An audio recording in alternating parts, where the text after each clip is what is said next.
You are welcome here. You are welcome here. You are welcome here. You are welcome here. You are welcome here.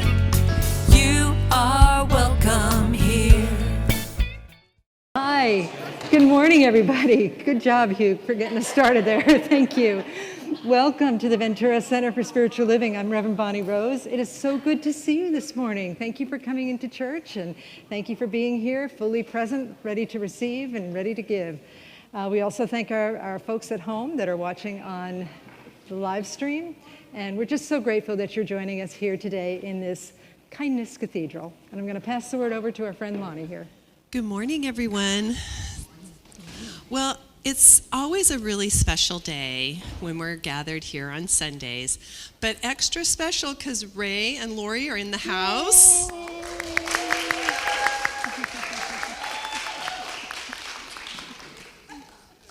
We just love you guys. Yeah. We're so blessed at having so many people come and sing and then become part of our family, and so watch out. Could be you. That's right. So just settle in. It's a beautiful day, and I'm so glad that you've joined us. And live stream, I hope you have gotten dressed today. Right, Karen?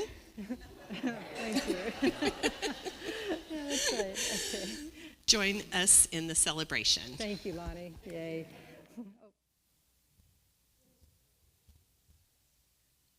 Good morning. I'm Bill Hadris with Youth and Family. Did you ever notice that based on your mood, you can walk in and either deflate or fill a room? You know, we're all vibrational beings, constantly broadcasting into creative law our thoughts, beliefs, and feelings. We attract to ourselves on the same vibrational frequency that we emit. So think of tuning a radio receiver so you can reach a clear radio station. When we change the vibrational energy in a room, we change our mood and we change the room. The cool thing is, if you don't like what you hear on the radio, you can change the station. We can change that energy in ourselves too. The universe always says yes. So with that, I invite you to repeat after me. I set my frequency. And so it is. Thank you.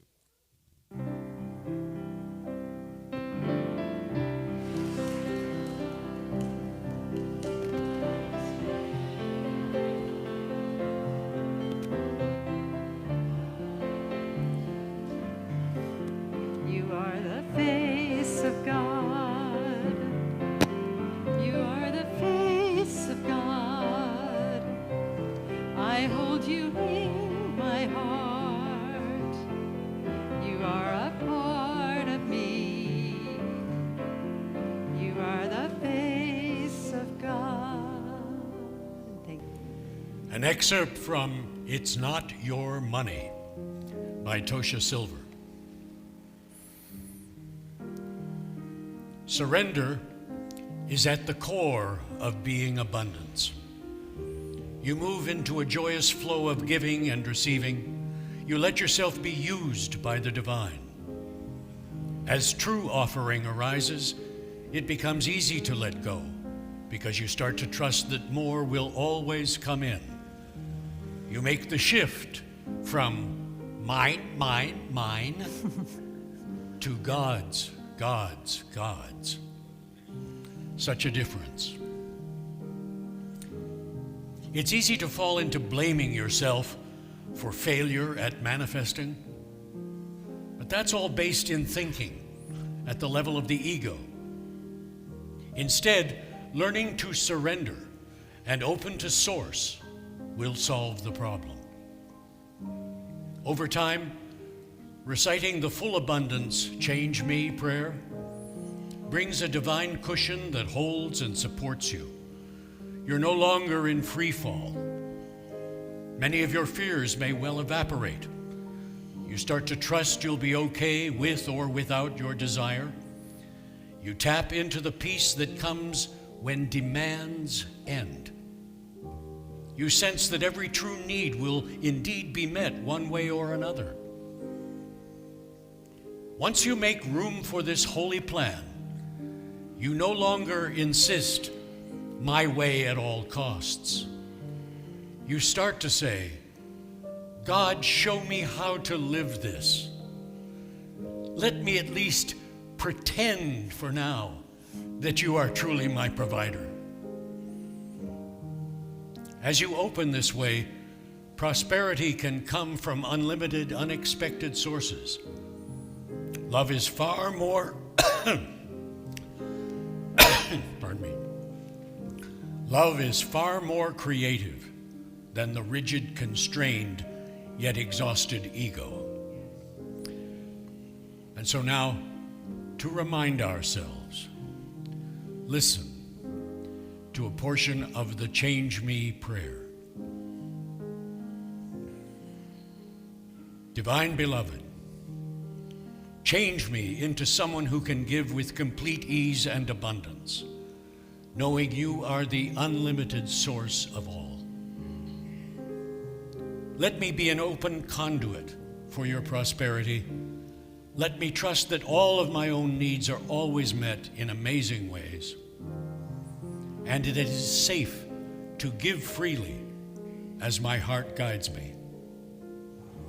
And equally, please change me into someone who can feel wildly open to receiving. Let me know my own value, beauty, and worthiness without question. Let me offer others the supreme pleasure of giving to me. Let me feel worthy to receive in every possible way. You are me, I am you, we are one. All is well. And so it is. And so it is. Thank you. Good morning. It's good to see you. It's good to be here. Yeah, beautiful. This song is speaks of my relationship with the Shekhinah. The Shekhinah is it's a Hebrew word and refers to the feminine expression of the living one. So all that is nurturing, creative, productive, all that cares for us. I think of even the pressure of the air, just perfect for us. And this is a song of surrendering to the oneness of our connection with the Shekhinah. The song is called My One.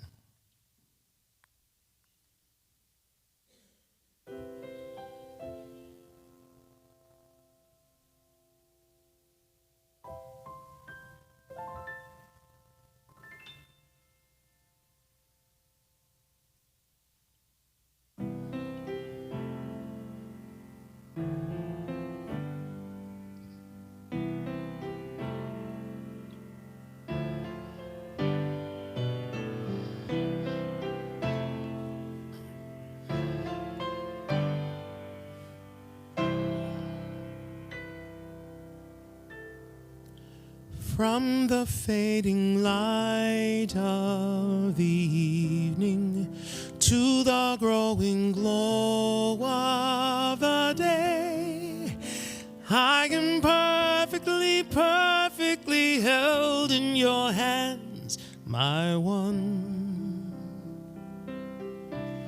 And as the sun ascends to its glory and in beauty gives its rays, I stay surrounded. For in you I live, move, have my being. Do I love you, my one? I do. There is none to love but you. There is nothing that can undo my love for you, my one. If I feel afraid for my future, or believe that no one really cares, still I'm perfectly held in your hands, my one, my one. So whether I ascend in bright ecstasy or fall in dark despair, I'm there surrounded. For there's nowhere where your love can't find me. Do I love you, my one? I do. There is none to love but you. There is nothing that can undo my love for you, my one, my one. Baruch atah Adonai, my one. Blessed are you, O living one, my one. There is nothing else to love from below to above, my one. Hear all of creation sing to you, my love, my one.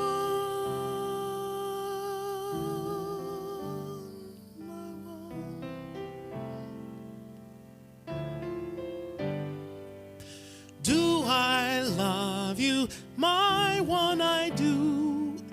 There is none to love but you. There is nothing that can undo my love for you, my one,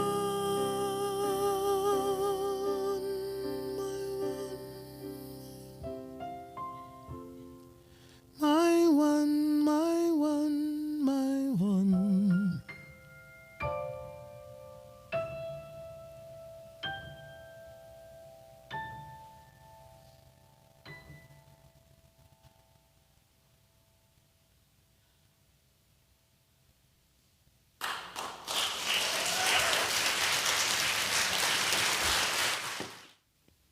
I had to touch his feet.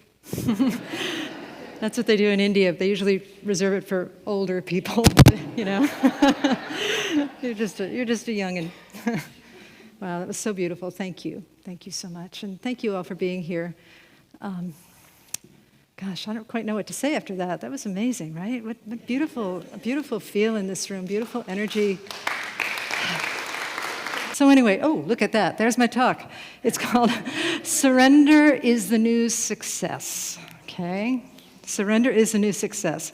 I know not everybody loves the word surrender, and I apologize for that, but it's a good word to get familiar with. Many of us don't know what it means. We think it means giving up, giving over our power, but in this talk you'll learn that it means something quite different than that, okay?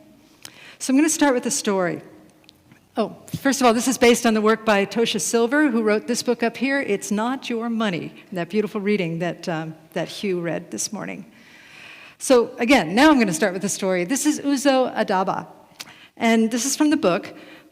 This young actress was trying to make it in New York, and if you've ever tried acting in New York, it's pretty stiff competition. I was there in the 80s, and even then it was pretty pretty harsh. And now it's even more so. For every part that you go for, there's probably about 1,000 people who look just like you and act just like you. It's very, very hard to get a role. But anyway, she was starting out as a young actress, and she was working off Broadway in a production of Godspell, and she got a call to do an audition for a pilot. And she was 20 minutes late for the audition. She felt awful about that. She felt it made her look like she was flaky and irresponsible.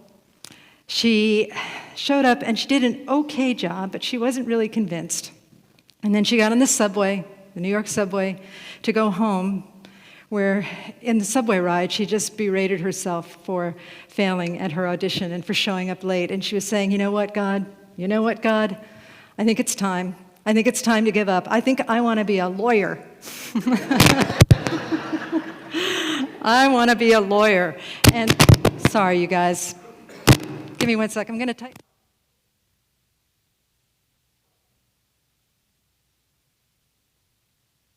Okay, Ken, let's give it another try. Thanks. So she said, I'm going to be a lawyer. And she said, I'm pretty sure that's what you want me to do, God, but if it's not, give me a sign. She went home. And within the hour, she got a call from her agent, and they said, yeah, they want you for this new TV show that's coming. It's called Orange is the New Black. Playing the role of, the character's name is Suzanne, or Crazy Eyes.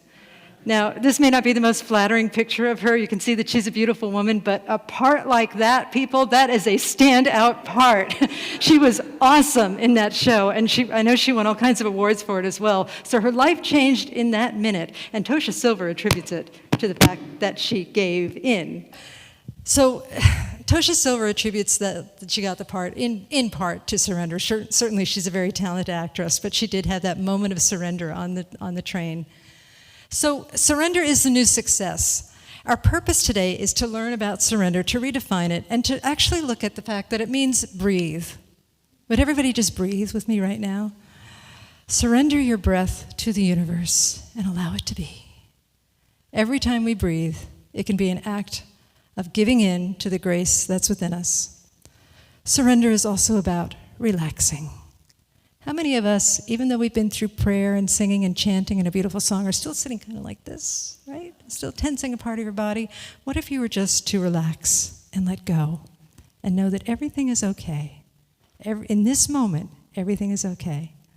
So surrender means relax. Surrender also means trust. Trust what? We'll come back to that one. Surrender means surrender. Giving in to the greatness that is within you. And surrender means also receiving God's grace, both from within you and from outside of you. Because there really is, in the world of spirit, there is no inside and there is no outside. It's all one. So take a moment with me now and just surrender. Allow yourself to breathe, relax, let go. And make a mental note. See if there's anything in your life that you might be struggling with. Anything that might be giving you problems. Anything that you feel like you're trying to fix, that you're working really hard to fix this thing. And let's see if we can work on that together today and move into a place of greater grace, greater surrendering, and greater receiving of God's beauty in all of it. And you can come back now. Okay? Surrender requires trust. Okay? This is what happens when you Google scaredy cat in photos. Okay? Sometimes trust feels like a should. I know when I was a little girl, we attended a very gentle Christian church, but my mother went through a phase. My mother went through a phase where she sent us to evangelical after-school Bible study. And there was a singer once who sang this song, and I still sing it in my head all the time. It's actually really nice lyrics. And my sisters and I had a really fun time imitating him. So maybe I'll just do that now for all of us. He had a big booming voice, and he was like, "Trust in the Lord with all thine heart, and lead not unto thine own understanding. In all thy ways acknowledge him, and he will direct thy path. Thank you. Thank you. If I were to pick up and sing that to one of my sisters, they would know exactly what I was doing. It's so much fun. So the words, so you can hear them without the hideous vibrato, are trust in the Lord with all thine heart and lean not unto thine own understanding. In all thy ways acknowledge him, and he shall direct thy path. So I heard that. Now I think of it as a nice thing, but when I heard it as a kid, I'm like, boy, I better trust in God because he's going to kick my booty if I don't, right? So it felt like a should to me, and if I wasn't trusting God, I was doing something wrong. The other thing is, like, why trust something invisible? I mean, God, that's a lot to ask. You know, it is a lot to ask to have us trust something invisible. But let me ask you all a very personal question. Is anyone here consciously digesting your food? Okay? You're not saying, okay, the food's in my stomach now, probably. Breakfast has made it down my esophagus. It's in my stomach. Okay, come on, secrete some hydrochloric acid. Okay, pancreas, liver, get busy. Start secreting those enzymes. Oh, here comes the pyloric sphincter, which means it's going to go into the small intestine. Open.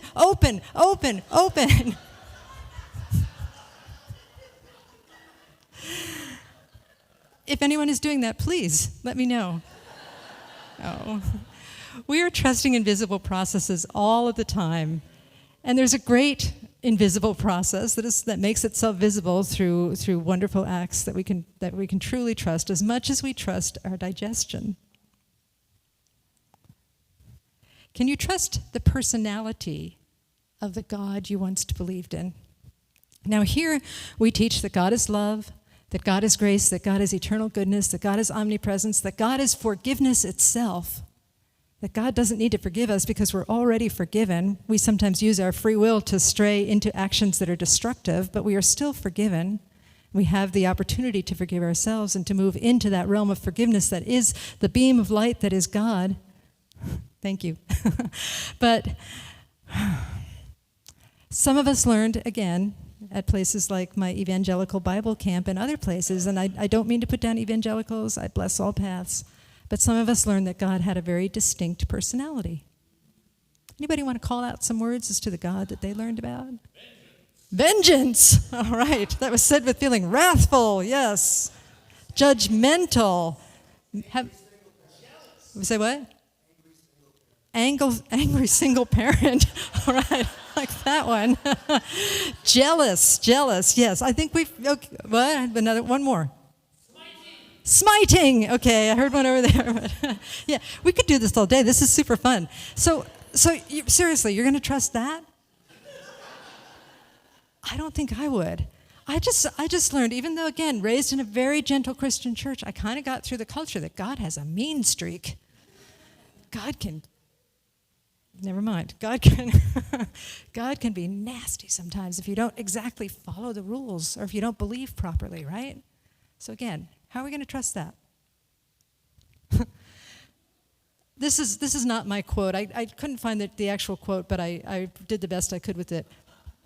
I wouldn't want to have coffee with the smiting guy in my life, in the sky. I wouldn't want to have coffee with the smiting guy in the sky, much less entrust him with my life, right?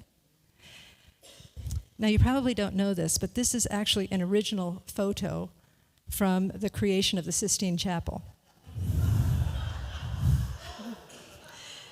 This is Michelangelo's first draft. He had God up there, and then he had Grumpy Cat, right? Wearing fig leaves. And God is saying, hey, pull my finger. Pull my finger.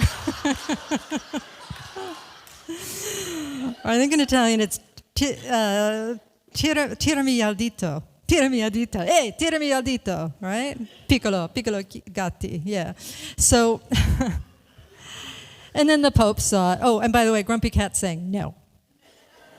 Or in Italian, he's saying no.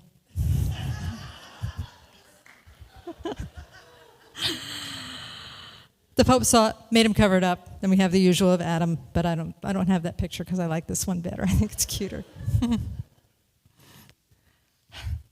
This is from Tosha Silver. I'm scared, this is one of her clients, by the way, I'm scared if I surrender to the divine, I won't get what I really want.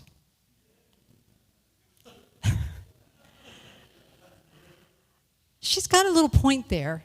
You know, have you ever had a gift from God come in a really strange package where it took you a really long time to figure out that it actually was a gift from God? Right? Yeah. So she has a little point. I give her credit for that. But look at all the things we trust. You trust in airplanes, right? For the most part.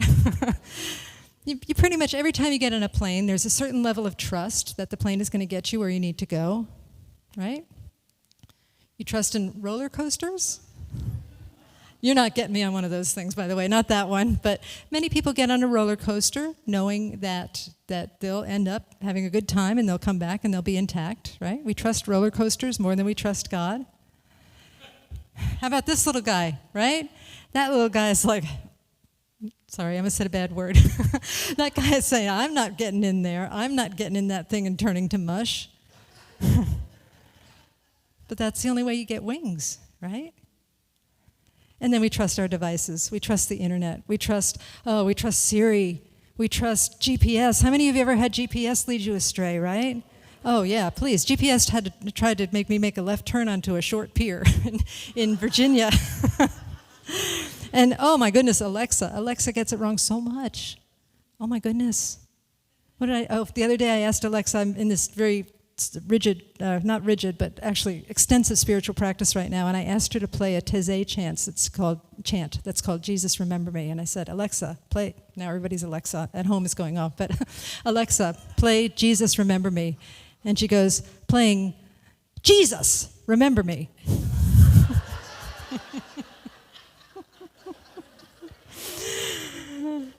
But I'm telling you, even though Alexa gets it wrong sometimes, we trust her more than we trust God often. We expect to get what we ask for when we talk to Alexa. Not always so much with God, because we don't trust.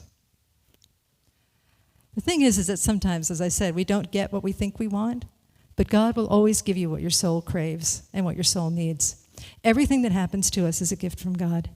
And it's in the remembrance of that we actually are able to move through it and transcend the things that happen, that feel like they're happening to us, but they're really happening through us to show us how to grow and to show us how to evolve more into that I am presence, into the knowing of that I am presence that we sang about this morning. So to help you surrender to the divine, a few things.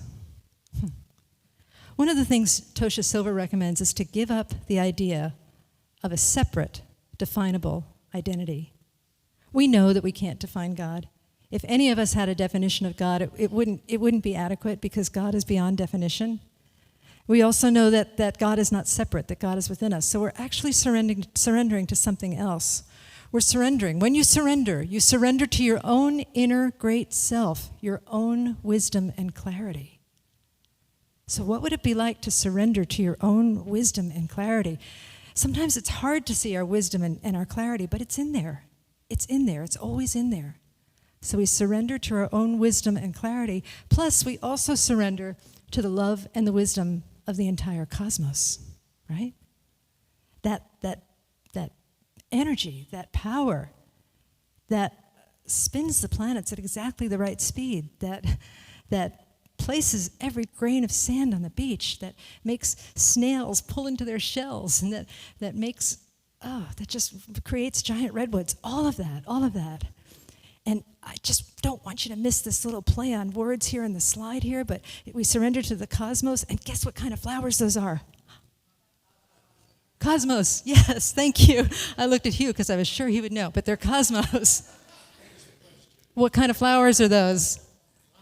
They're cosmos. Yeah. Linda Drevenstedt knew it, right? Yep, good gardener over there. Yeah, and so did Christine. How many people knew those were cosmos? Okay, yeah. Okay, I want to give credit where credit is due. All right. So we're surrendering to the love and the wisdom of the cosmos, as well as surrendering to the inner wisdom and clarity that is within each of us. Now, does that help you feel a little bit more willing to surrender? If you've been reluctant to surrender, if you've been reluctant to trust, knowing that there is this place within you that is so wise and so clear, knowing that there is this place in the cosmos that is so wise and so clear, does that help you choose to surrender to that more often? The thing is that we often cover it up with all kinds of busyness and all kinds of details and all kinds of things that are certainly part of God, but they're not a pathway to what it is that we truly need in our lives, the recognition that we need to experience in ourselves that, yes, God is within us, God is the power and the presence within us, and that we can surrender to that and ask anything and then let go of the result. Okay? So, surrender to the divine. This is a quote from Tosha Silver. Love, do you want to read it with me? Here we go. Love always runs the show, whether I surrender or not. A brand new world shimmers open when I choose to cooperate. Cooperate. Cooperate means letting God be God. It means letting the law be law. It means letting spirit be spirit. It means letting grace be grace. It doesn't mean getting in there and interfering with everything, with our worry and our distress and our pain and our fear. It is letting love be love and manifesting through us in the highest and best way, not only for ourselves, but for all beings. So, a few moments of reflection, if you would just turn within again. Last week I spoke a little bit about praying in faith, but living in fear. So when you pray, chances are you feel pretty good while you're praying. I'm going to assume that. But then when you get up, do you surrender to the voice of fear? Do you let fear dominate your mind and drive your actions? Is there a way that you can just stretch a little bit to surrender to the voice of faith? Maybe it's an affirmation. Maybe it's hanging out with like-minded people that will encourage you. Maybe it's creating spiritual community. Maybe it's reading something inspirational. But is there a way that you can cultivate your faith and surrender to that faith that knows that when you surrender, when you truly surrender, you are surrendering to the clarity and the wisdom within you and in the cosmos? Will you let truth fill your mind?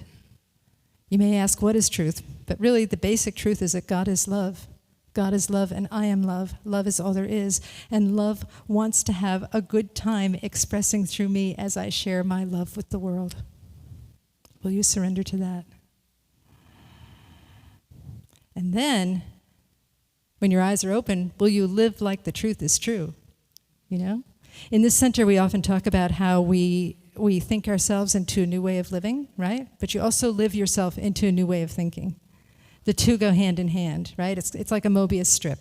There's really no separation between living and thinking. You think yourself into a new way of living, and you live yourself into a new way of thinking. So when we do prayers, we have to act like the prayers are true, like we mean it. And then again, are you willing to trust? Are you willing to trust that magnificent, mighty presence that is all things, that lives and moves, that has its perfect being through each of us? And then the practice of surrender. Is there a practice to surrender? Yes, there is. We talked about it last week. It's in this book. There are many practices to surrender, but the one that we recommend or working with right now is in this book, It's Not Your Money. The first thing was, what was it? Oh, the Change Me prayer. Hugh read a part of it. We've got copies of it in the social hall. The next thing is to clear out your space. You know those junk drawers? Last week I had everybody raise their hand if you had a junk drawer, if you had more than one junk drawer. Those things that have been in the closet since the 80s. Clear out your space. Just clear out your space. Sell it, give it away, clear it out. Stuck pockets of energy, so you clear your space. And then you clear your mental space by refraining from complaining. How about that? Isn't that fun? Isn't that super fun? Yeah. Okay. I'm wearing a no complaint bracelet right now, and there's some of those for you in the social hall as well, if you'd like to pick one up. You can give it to some of your complaining friends too, so they stop complaining. Right? Right. The next one is to express gratitude, to give thanks for everything, to practice giving thanks for everything. Today, I was on my way to church to come to work, and I just had this wave of gratitude as I was driving, just so thankful for my car. Just thankful for the fact that the brakes work, and that we've got directional signals, and that there are stop signs, and that people take stop signs seriously most of the time. I remember when I was in India, I was driving, been there. Somebody was driving and he just kind of blew through a stop sign and I said, "Don't you get in trouble for that?" And he's like, "Oh no, it's more of a suggestion here." So funny. I love experiencing different cultures. So we express gratitude for everything, and then we cultivate receivability. Last week I had everybody say, "I am a wide receiver," okay? Somebody told me that was weird, but anyway, if you want to use that affirmation, you can use that one, or I open myself to receive all of the divine's riches. Let's say that together. I open myself to receive all of the divine's riches. Yes, and amen, and hallelujah. Praise Mahalakshmi. Okay. Okay. Another tool is to disempower sabotage.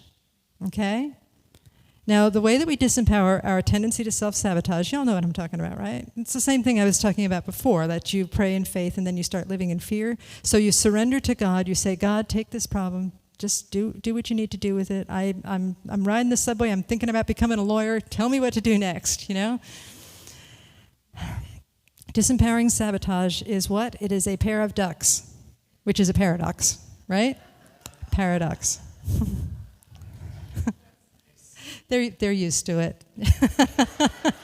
It's nice to have new ears on my great wit, you know.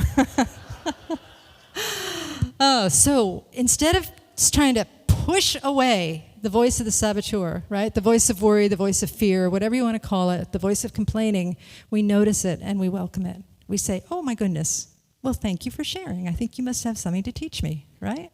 Because if we try and push it away, it's resisting. It's resistance. You know, resist not evil. I would suggest that we also talk about resist not fear. It's really the same thing. So we don't have to resist it. We just look at it. We just look at it, shine the light on it so that we can see it.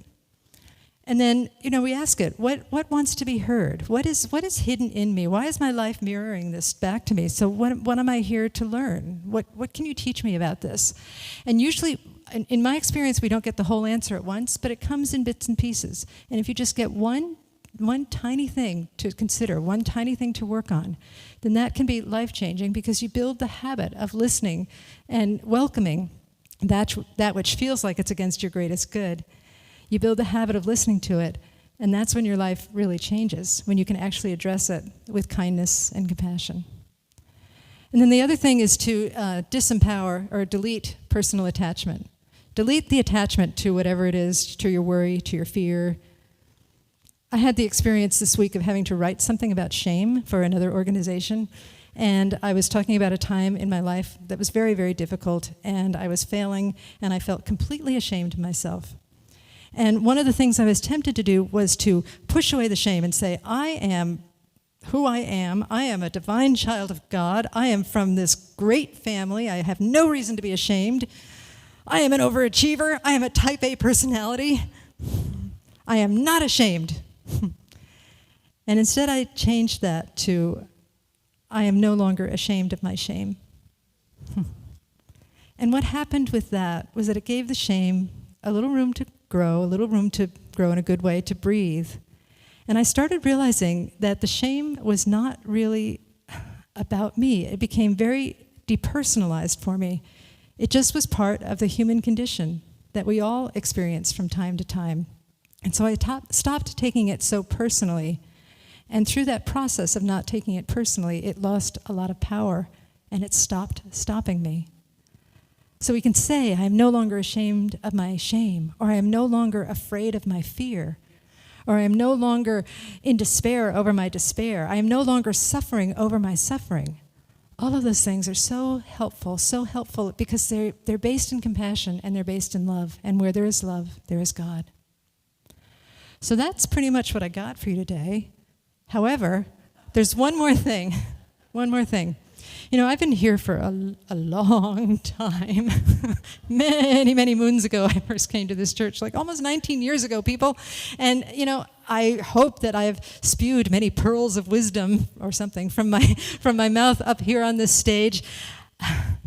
One of the things that gets repeated back to me so much, probably more than anything, is what I tell my dog Barty when he picks up a shoe.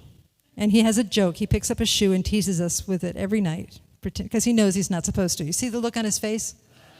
That's a joke that he's making. That's Barty's joke. I say to him, drop it, drop it, drop it. And if the voice of worry wants to go on and on and on, you know, you've done the work, you've seen what it wants to teach you, and then if it wants to continue yammering at you, right? If it wants to pitch a tent or pick up some real estate in your head, you can just say, nope, drop it, you're done, goodbye. Not with a lot of anguish or angst, just like you would say to a little child or a little puppy if they're doing something that's destructive. Just drop it, drop it, drop it. Okay.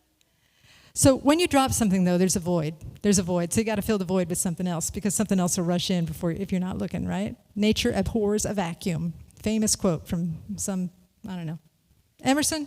I don't know, whatever. Okay, let's say yes. It's Emerson. you more like Pythagoras. Okay, you may quote me, but I believe it's Emerson. Okay, so the void, we're going to fill it with faith. You're going to fill it with faith. Just again, think about all those things that you trust. You trust airplanes. You trust your digestive system for the most part. You trust that your hair is going to grow and your fingernails are going to need clipping. You trust so much that's going on around us. You trust that if you come to a 4-way stop sign, most of the time people will stop and be respectful. All of the things in life that we trust. Trust in God and tether your camel to.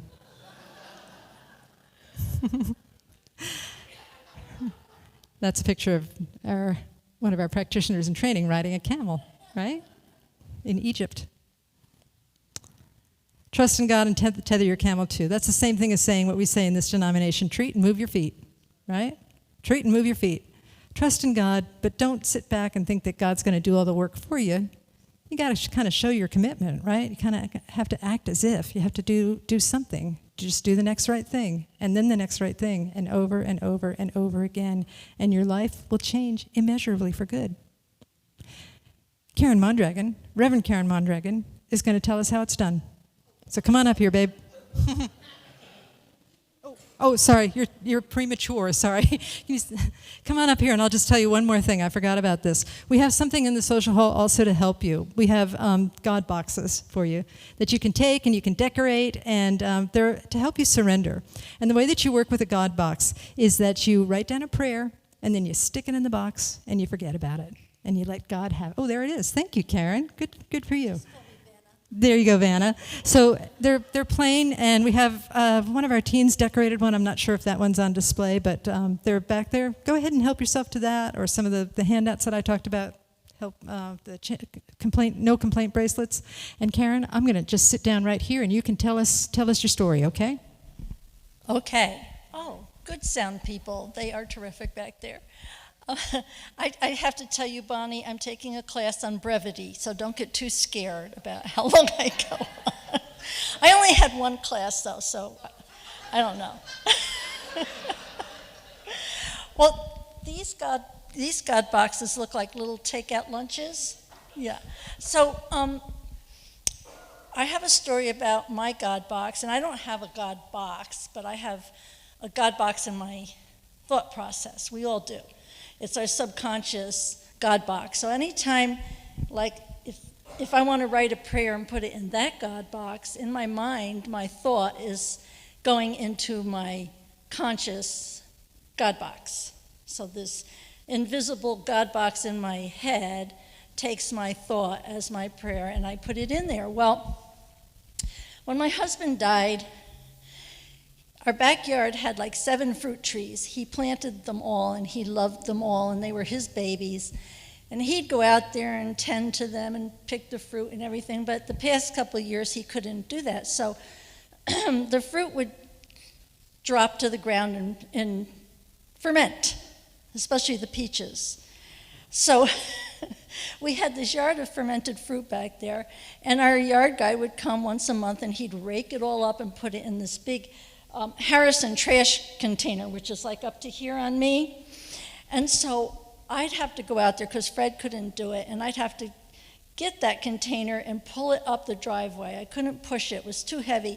I'd have to pull and pull and pull, and all the while I'm pulling, I'm feeling drunk because the odor, the beautiful scent of fermented peaches was turning to brandy, and here I am oh, so I could barely walk back in the house. But anyway, when Fred died, it was like clearing out, like Bonnie said. I became a little tornado, and I was clearing like crazy. And one thing I did was, I said to my yard guy, because also that fruit causes rats. And so I said, cut down all the trees. And so he did. My backyard is dirt and remnants of little sidewalks.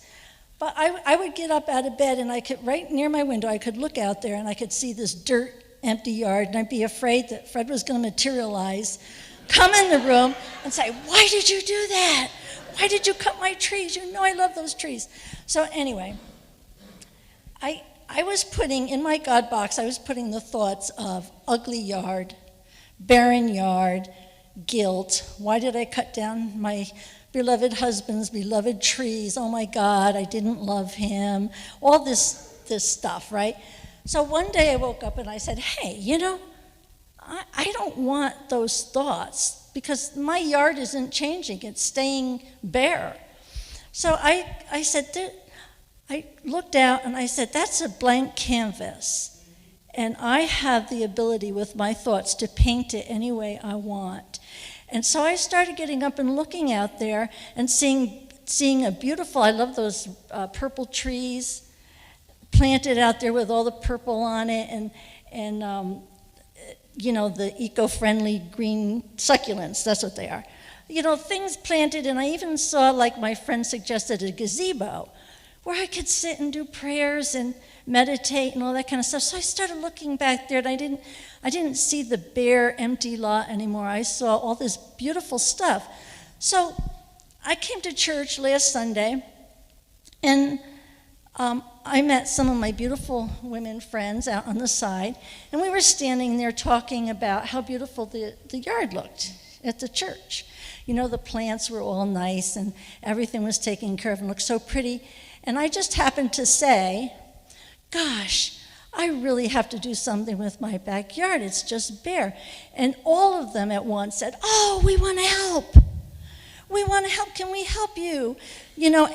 All of these women are beautiful gardeners. They have gorgeous gardens that when I look at it, it's like, oh my gosh, So I'm planning a garden party. So that was my God box story.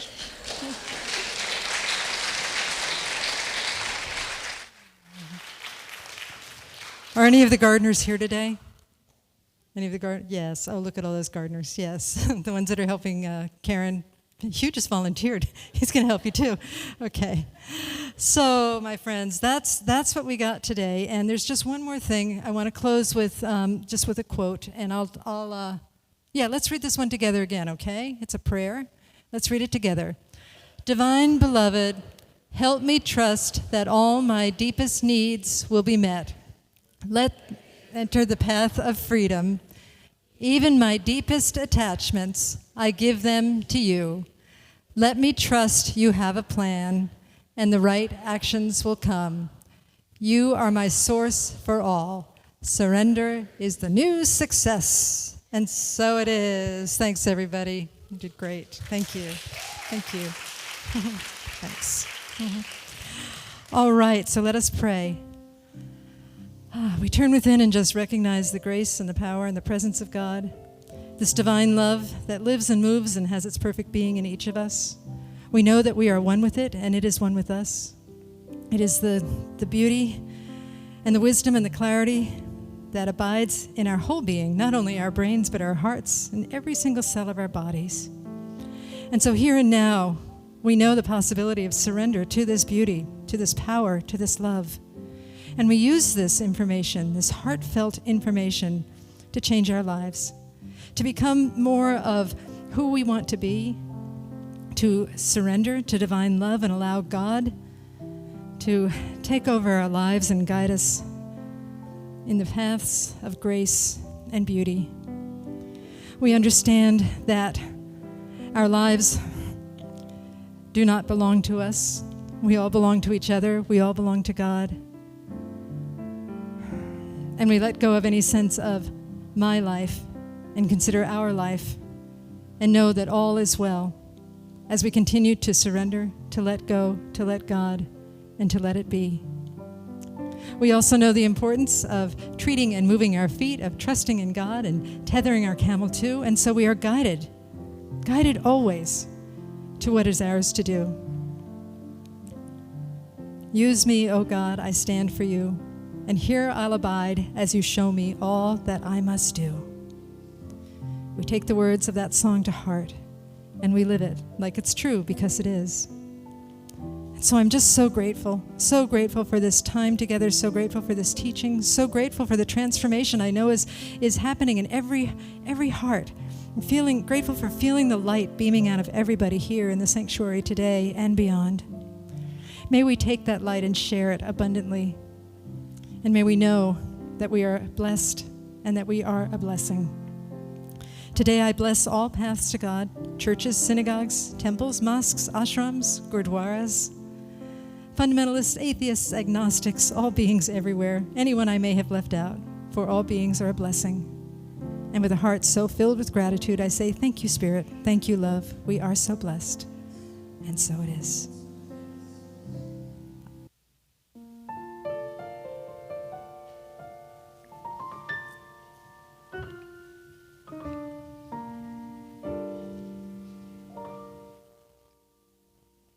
Haven't you heard? Haven't you heard? You're the light lighting up the world. Haven't you heard? Haven't you heard? In you, there's no darkness. Haven't you heard? Haven't you heard?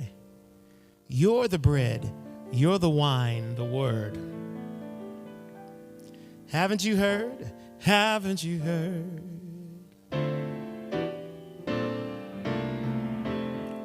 I know sometimes it's hard for you to clearly see just how you're gonna keep it together. Your obligations and responsibilities, how you gonna meet them ends, how you gonna make it one more time. But now let's hear the truth of it. You are much, much more than this. Haven't you heard? Or haven't you heard? You're the light lighting up the world. Haven't you heard? Haven't you heard? In you there's no darkness. Haven't you heard? Or haven't you heard? You're the bread, you're the wine, the word. Haven't you heard? Or haven't you heard? You're the light of the universe. I know sometimes it's hard for you to hold your head up high and show the world you've got it together. You think of things that make you wanna run and hide. Who would love you if they knew who you are? Who could you trust to understand? But now let's hear the truth of it. You are loved much more than this. Haven't you heard? Oh, haven't you heard? You're the light lighting up the world. Haven't you heard? Oh, haven't you heard? In you there's no darkness. Oh, haven't you heard? Haven't you heard? You're the bread, you're the wine, the word. Haven't you heard? Oh, haven't you heard? You're the light of the universe. You're not the things you have done. You're not the words that you said or the heartache that you're going through. You are the bright of the sun. You are the glow of the moon. And in your presence, the things that seem dark fade away. Yeah, yeah, yeah.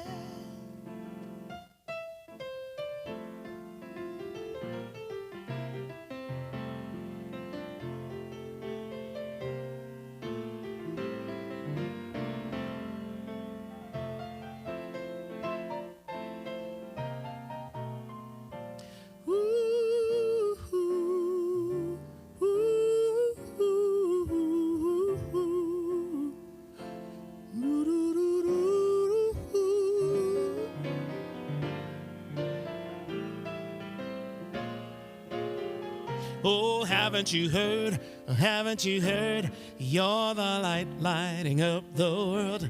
Haven't you heard? Haven't you heard? In you there's no darkness. Oh, haven't you heard? Haven't you heard? You're the bread, you're the wine, the word. Haven't you heard? Haven't you heard? You're the light of the universe. Yeah, you're the light lighting up the world.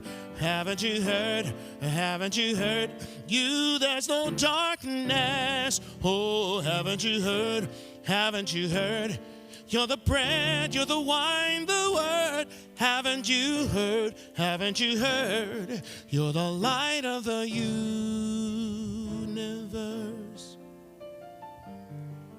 You're the light lighting up the world. Haven't you heard? Haven't you heard?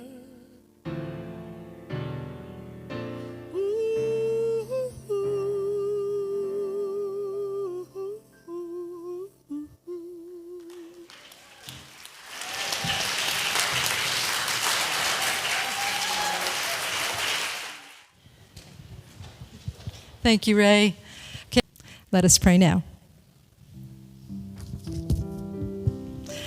And so we turn within, and just breathe deeply, and just trust that this is a beautiful, beautiful Sunday morning. How wonderful it has been to be together, to share in this energy of light and love, and to know that this energy follows us when we leave, that we bring it to our lives, to our families, to our workplaces, to our entertainment, to our joy. I know that this morning has been blessed, and that we all are a blessing, that we are love, that we share love, and we serve love. And with that in heart and mind and being, I say thank you, Spirit, thank you, love, thank you so much for everything. And I release these words into the divine mystery. And together we say, and so